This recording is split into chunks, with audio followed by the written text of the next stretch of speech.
Assalamu alaikum wa rahmatullahi wa barakatuh. Dans cette vidéo, on va parler de la forme de la Terre selon le Coran. Pour certains, elle est plate, pour d'autres, c'est une sphère. Et en réalité, le Coran laisse la porte ouverte à ces deux possibilités. Raison pour laquelle on peut trouver certains savants qui étaient platistes, comme Al-Qurtubi, et d'autres qui étaient globistes, comme Ibn Hazm. Néanmoins, je vais tenter dans cette vidéo de vous convaincre que les arguments religieux en faveur de la rotondité de la Terre sont les plus forts. Alors commençons sans plus tarder avec ce verset où Allah dit Yukawiru layla ala nahar wa yukawiru nahar ala layl. Alors je vais traduire ce verset d'un point de vue globiste, vu qu'on verra que les platistes le comprennent différemment et donc le traduisent différemment. Allah dit ici qu'il enroule la nuit sur le jour et qu'il enroule le jour sur la nuit. Ibn Hazm dit dans son ouvrage El-Fisal, avec son style très tranchant qui le caractérise, أن أحدا من أئمة المسلمين المستحقين لاسم الإمامة بالعلم رضي الله عنهم لم ينكروا تكوير الأرض ولا يحفظ لأحد منهم في دفعه كلمة بل البراهين من القرآن والسنة قد جاءت بتكويرها. Il n'y a personne parmi les imams musulmans, du moins ceux qui méritent le titre d'imam dans la science, qu'Allah leur fasse miséricorde, qui n'ont renié la rotondité de la terre. Et on n'a pas enregistré de leur part une parole à ce sujet qui réfuterait cela. Au contraire, les preuves évidentes tirées du Coran et de la Sunna viennent prouver sa rotondité. Alors, beaucoup de savants se sont basés sur ce même verset pour prouver la rotondité de la Terre, mais j'ai fait exprès de choisir Ibn Hazm, car il était de l'école d'Ahérite, c'est une école qui a disparu aujourd'hui, mais c'était une école qui se basait beaucoup sur le zahir, donc l'apparent des textes.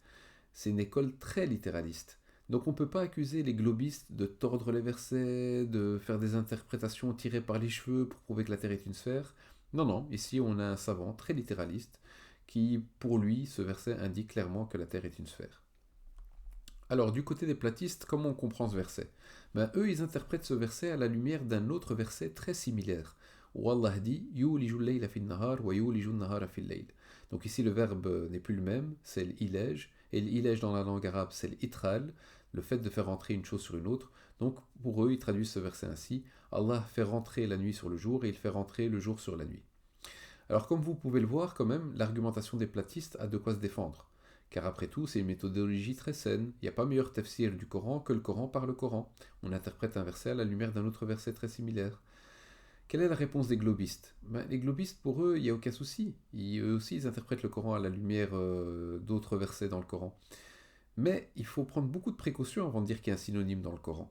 Alors pour eux, ces versets se complètent. Il y a une subtilité en plus. Effectivement, Allah fait rentrer la nuit sur le jour et le jour sur la nuit, mais de quelle manière? En enroulant l'un sur l'autre. Et s'il s'enroule, c'est que l'objet sur lequel il s'enroule est plutôt sphérique. D'ailleurs, en arabe, dans la linguistique, on dit kawr el-imama, donc le turban qui s'enroule sur la tête, et notre tête est en forme de boule. Très bien.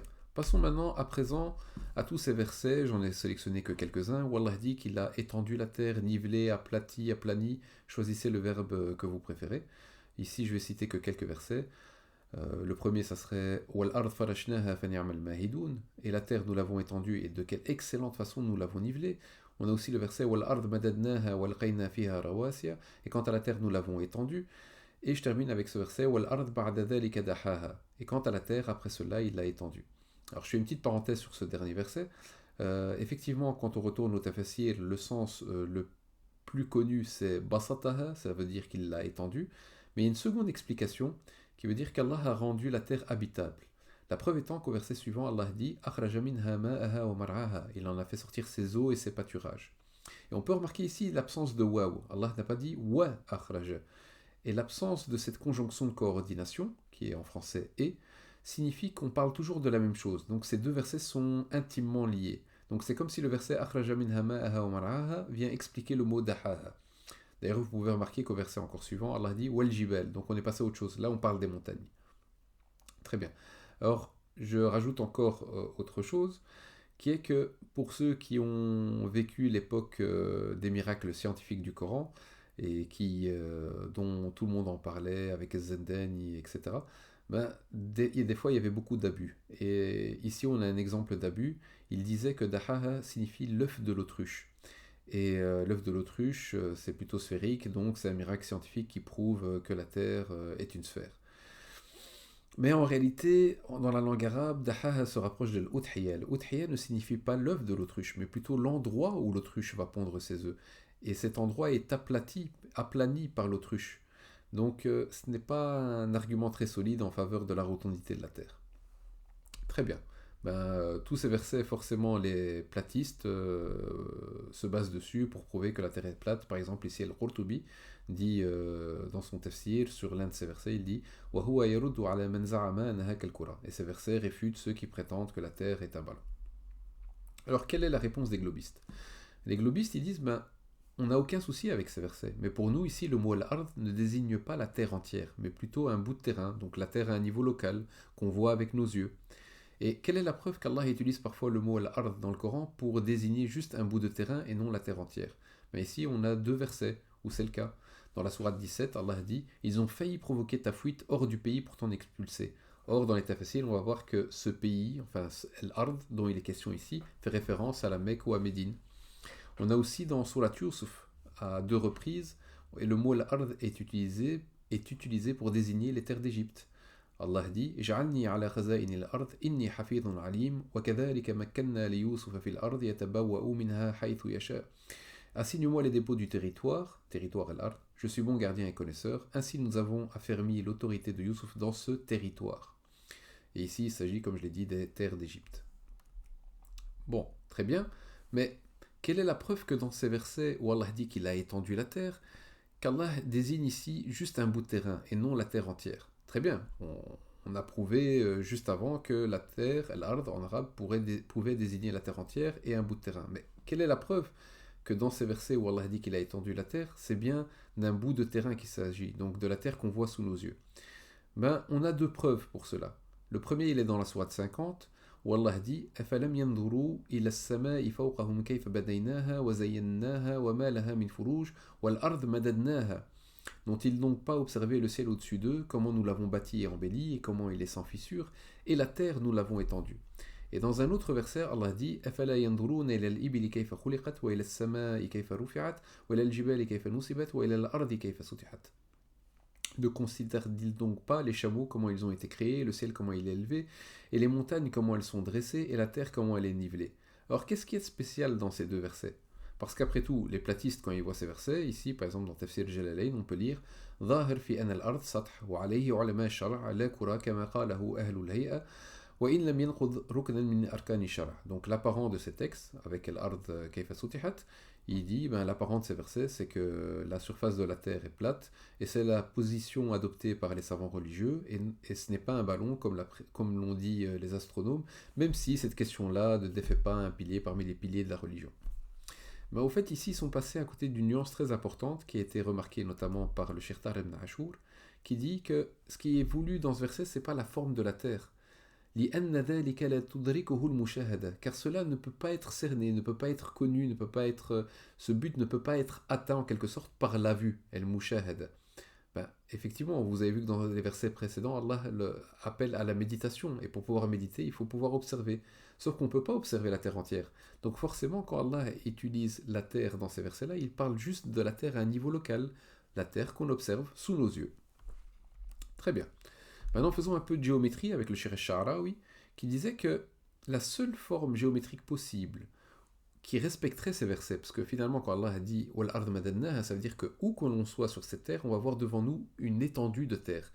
Et la seule forme géométrique qui respecte cela, c'est une sphère. Où qu'on se tienne dans la sphère, on va voir devant nous une étendue de terre, parce que la courbure est grande et donc ça nous paraît plat devant nous.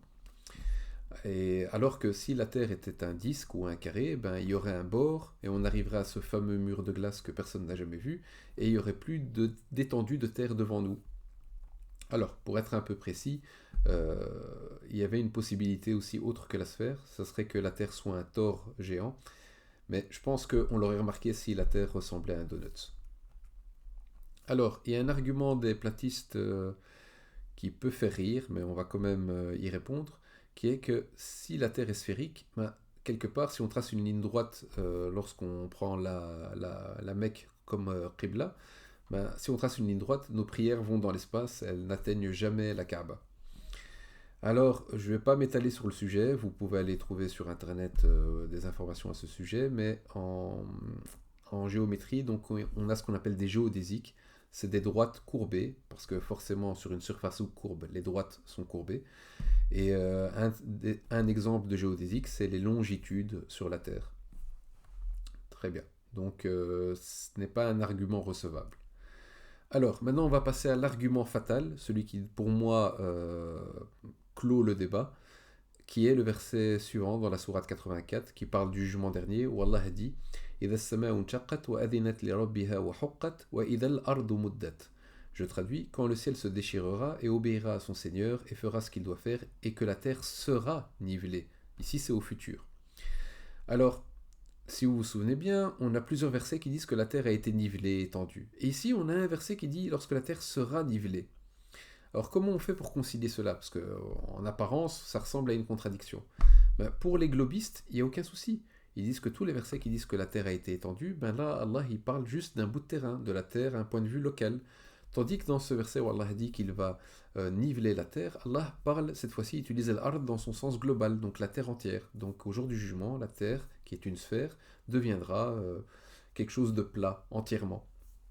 Du côté des platistes, euh, ils ont du mal à concilier les versets. Pourquoi? Parce qu'eux, ils disent déjà que dans les versets où Allah dit qu'il a étendu la terre, qu'il s'agit pour eux de la terre entière. Et ici, que peuvent-ils dire face à ce verset qui dit lorsque la terre sera nivelée? Ben, au fait, ils vont dire que la terre est nivelée, mais pas totalement à cause des montagnes. Donc ici, Allah dit que la terre sera nivelée parfaitement au jour du jugement dernier, car Allah va réduire les montagnes en poussière. Alors cet argument il est très faible, parce que d'un côté on a une dizaine de versets où Allah dit qu'il a nivelé la terre, et ici on a un seul verset qui dit lorsque la terre sera nivelée. Et on ne peut pas relativiser la dizaine de versets à cause d'un seul verset. Et d'autant plus que, si vous vous souvenez bien, dans les versets qu'on a cités, Allah parle dans la même ligne, des fois dans le même verset, ou au verset suivant, des fois Allah parle des montagnes. Et donc le fait qu'Allah parle des montagnes, qui dit qu'on a enfoncé fermement des montagnes, ça n'a pas empêché Allah de dire à la suite que la terre a été étendue. Donc ce n'est pas un argument recevable de dire que c'est à cause des montagnes que la terre n'est pas totalement nivelée et qu'elle sera bien totalement nivelée au jour du jugement. Parce que Allah parle bien des montagnes dans ces versets-là, et ça ne l'a pas empêché de dire que la terre est nivelée. Donc je pense que ça c'est vraiment l'argument le plus fort du côté des globistes qui tranche le débat. Alors, en conclusion, si j'ai traité de cette question, c'est pour en réalité très brièvement parler d'un sujet sous-jacent, qui est celui du statut de l'information notoire, mutawatira, et des implications de son rejet. Je m'explique. Que vous soyez platiste ou globiste, si demain un athée vient chez vous et vous dit, voilà, écoute, le Coran, il n'a pas été écrit par le prophète, ça a été écrit 3 siècles après sa mort, par une organisation secrète, qui a écrit des manuscrits et les a éparpillés aux quatre coins du monde, etc., etc., pour prouver la fausseté du Coran. Ben, je pense que vous allez lui répondre, même si vous n'avez pas beaucoup de connaissances dans l'histoire de l'assemblage du Coran, des différentes lectures, des différents ahruf, etc., vous allez lui répondre que il y a aujourd'hui, si on veut apprendre le Coran et qu'on veut vraiment le maîtriser, il faut passer par un shir qui lui-même a appris d'un shir, et c'est le principe d'une chaîne de transmission pour avoir une ijaza, et que ce Coran, on peut trouver des manuscrits à travers le monde, et c'est impossible que ces gens qui sont à des milliers de kilomètres se soient mis d'accord sur un mensonge, etc., etc. De la même manière, lorsque aujourd'hui à notre époque, on a tous les scientifiques, on a toutes les photos qu'on a de la NASA, tous les pilotes d'avion, parce que comme vous le voyez dans l'avion, dans l'écran qui descend quand vous êtes assis sur votre siège, vous voyez que l'avion suit une courbe, donc la Terre est sphérique. Quand vous avez tous ces gens qui s'accordent pour dire que la Terre est une sphère, c'est impossible qu'ils se soient accordés sur un mensonge et qu'ils tiennent cela secret. Vous savez, dans la vie courante, lorsqu'on partage un secret avec une personne, c'est déjà critique. Qu'on le partage avec deux, souvent le secret finit par se savoir. On ne peut pas garder très bien un secret quand il est partagé par plus de deux personnes. C'est quasi impossible. Donc voilà, il ne faudrait pas qu'il y ait deux poids, deux mesures. Il faut que le musulman reste cohérent. Alors je terminerai avec cette citation de Carl Sagan qui disait « Des affirmations extraordinaires nécessitent des preuves extraordinaires ». Et bien évidemment, dire à notre époque que la Terre est plate, c'est une affirmation extraordinaire. Or, d'un point de vue religieux, comme nous l'avons vu, les platistes n'ont rien d'extraordinaire à présenter. Au contraire, comme on l'a vu avec le dernier argument, ils ont du mal à concilier ce verset avec la vision platiste de la Terre. Alors que les globistes, eux, ils n'ont aucun souci. Et d'un point de vue scientifique, on n'en parle même pas. Le débat, il est clos depuis des années. On sait que la Terre est une sphère depuis l'Antiquité. Donc voilà, ce sujet avait pour but aussi de parler de cette question. Barakallahu fikum pour votre écoute et à la prochaine.